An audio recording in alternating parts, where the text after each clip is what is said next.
Hey, Laura here, and today I'm going to be putting together a nighttime Pilates routine flow for you.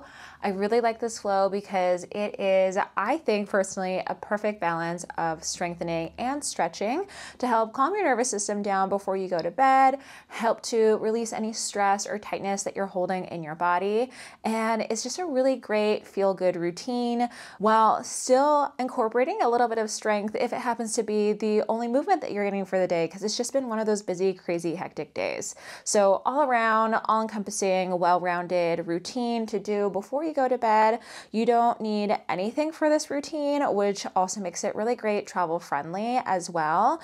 If you are at an Airbnb or a hotel, you can put a blanket down, you can put a towel down. If you are at home, you can put a mat down, or if you're like me, you can just do it on your floor here.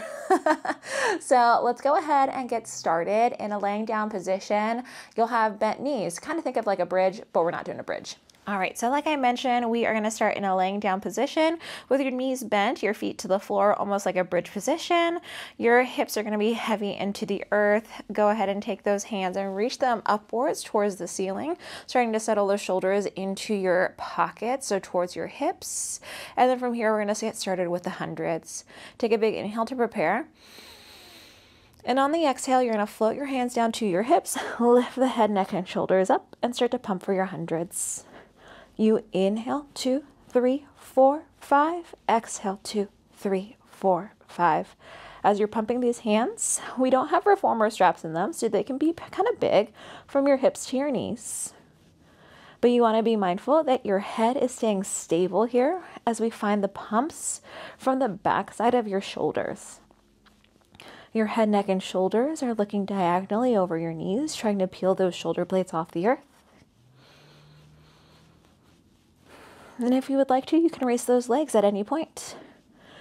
Tabletop would be your next option. 90-degree verticals is another option. And then you can also find that challenge point, whatever feels good to you. But since it's a nighttime routine, I actually like to keep my feet on the floor.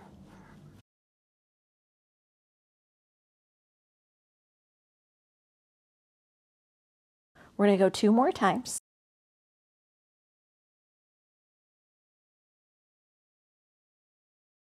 And once you finish that last breath, go ahead and rest your head. You rest the head, neck, and shoulders on down. Go ahead and stretch your legs out all the way to a straight position. Your hands are still to the sky, and see if you can try to stretch those legs a little bit longer out of your hip sockets, release any tightness there, just try to create more space. From here, take a big inhale, and then on the exhale, we're going to come up for your roll up. Exhale, tuck your chin to your chest, press your feet down to help you come up.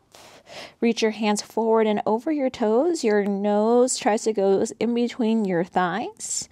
And then we're going to roll ourselves downwards, one bone at a time, exaggerating that stretch to come downwards towards the earth to help us find that stretch through our back.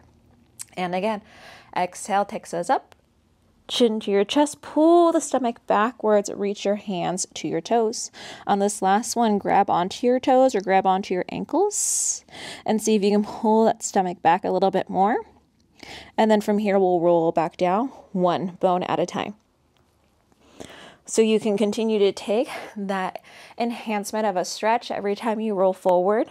I think it feels good if you're familiar with the tower or the Cadillac. It's kind of like when you try to hold onto the pipes and you counter stretch your spine in the opposite direction. Your body is just giving you a little bit of a tactile counter pull to help you to stretch a little bit more of your spine, of your shoulders, of your lower back, wherever you feel your tightness. You don't have to be super worried about holding onto your toes. Like I mentioned, holding onto your legs is fine. You can give those elbows a little bend and a little bit of an extra pull. And then after this next one, we have our final stretch. Like I mentioned, you can take your hands onto your shins, bend those elbows, find that counter stretch of your spine. And then we're going to end in a laying down position. Once you're laying down onto the earth, bring your hands down to the floor, open up those shoulders into the floor. We're gonna bend the knee inwards towards your chest and then stretch it up to the sky, our single leg circles across your body, down, around, and up. Think about massaging out your hip socket here. If you're on the floor like I am, I like to put my hands a little bit wider than what the mat would be so that I can really stabilize my upper body. One more time, 6 circles, reverse directions.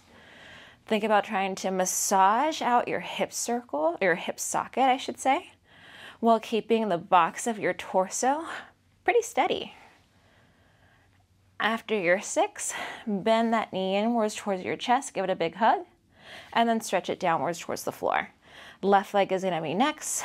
I like to square off my hips underneath me, and then stretch my left leg to the sky. Big circle here. I was nervous I placed myself a little bit too close to the wall, but I'm good. You want to try to pull that stomach in away from your thigh.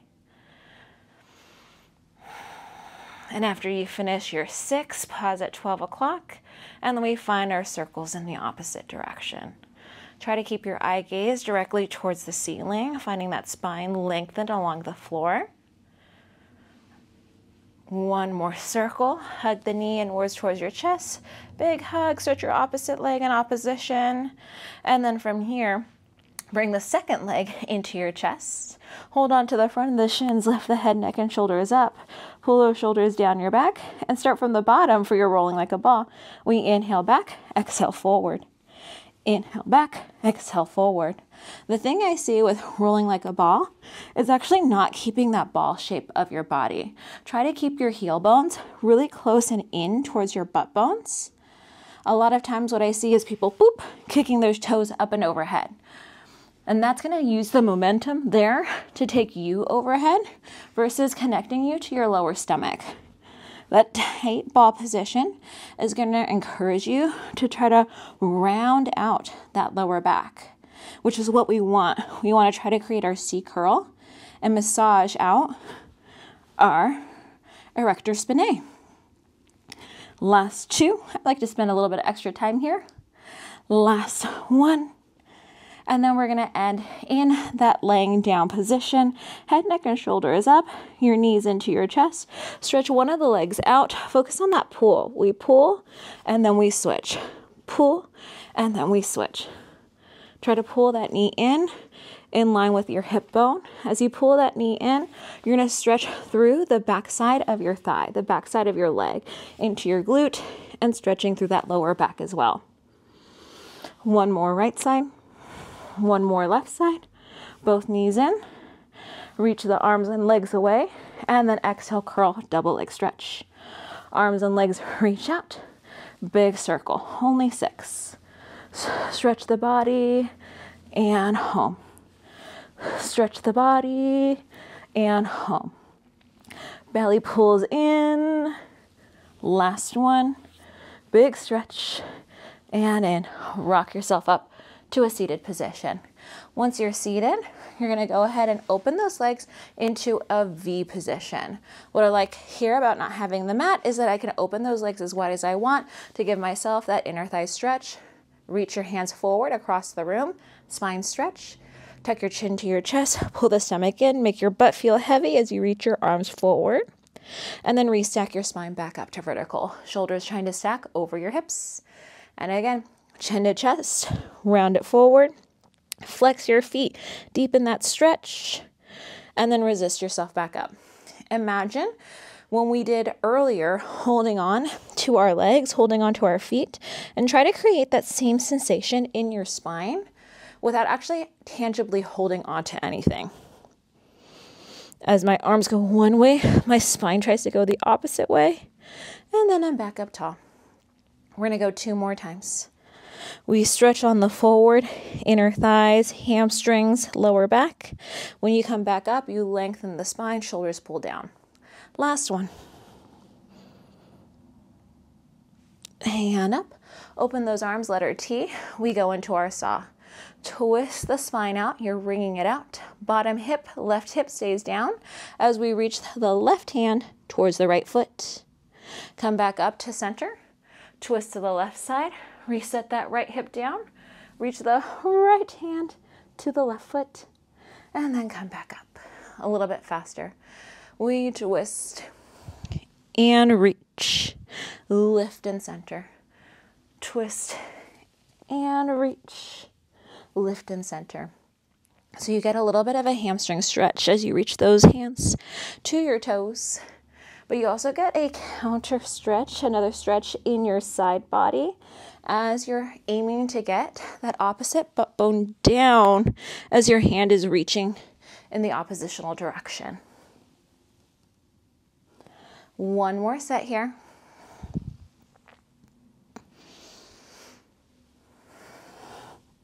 And then once you're even, aim forward, relax those hands down, swing your legs around so that you can come down onto your belly button. Once you're on your belly button here, we're going to extend the legs really long and straight. Your hands are going to come to the outside of your shoulders, and your head is just going to be resting onto the earth here. Pull your shoulders into your back. Your legs are long. Pick a position for them that feels good and comfortable for you. Mine are about hip width apart. Once you have this lengthened leg position, pelvis into the ground, press into the palm prints of your hands and start to lift the upper body towards the sky into your swan. You pull the shoulders back at the top, and then slowly start to melt your stomach back downwards towards the ground. Your elbows bend. Your nose comes downwards towards the floor. Legs reach long out of your hips. Pelvis presses down into the floor. Connect those shoulders back and start to stretch your upper back upwards towards the sky. Think of an upside down rainbow.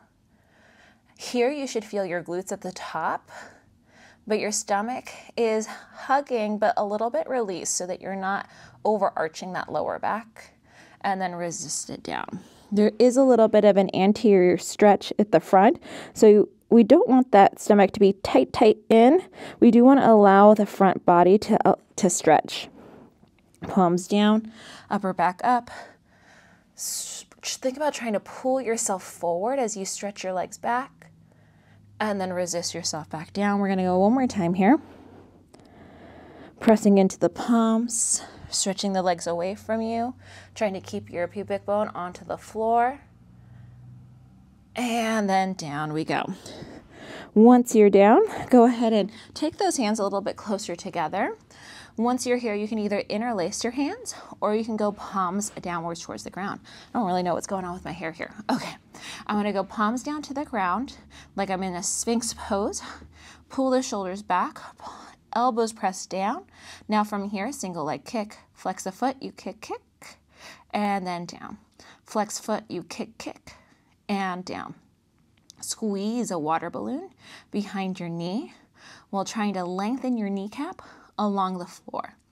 So you get a quad stretch at the same time that your glutes and your hamstrings are working here. Once again, legs are where feel comfortable for you. Ideally, both in the swan and here, we are trying to get the legs together. But if that causes discomfort in your lower back, try separating them out a little bit.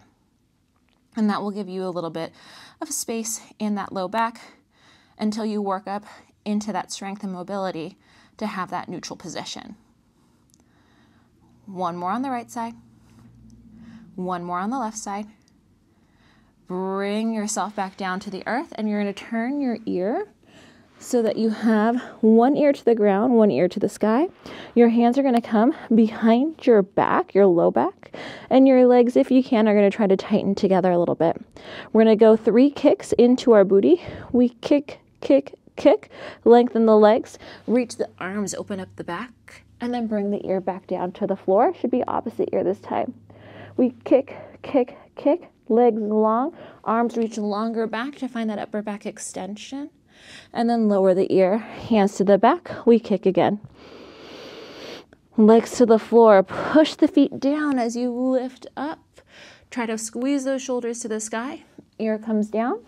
One last time, we kick, reach the feet long, reach the arms long past your body towards your heels. And then down goes the head, counter stretch, palms to the earth, stretch your hips back to your heels. Next, we're going to turn over onto our side. I'm going to start left side down, right side up. As we lay down on the side here, we're gonna want to line up our shoulder with our hips and then bring your feet just slightly in front of you. You're gonna use your bicep as a pillow, but try to keep your shoulders square. So you can either have your hand on your hip, create a wall behind you. I like to have a kickstand at the front of my belly button. From here, top leg, point it. Try to make it longer than your bottom leg. And then we're going to point it up, flex it down. Point it up. You want to try to keep your hip away from your rib cage as it goes to the sky. Think about someone reaching that leg, pulling that leg out of your hip socket to give you that traction through that ball and socket joint of your hip.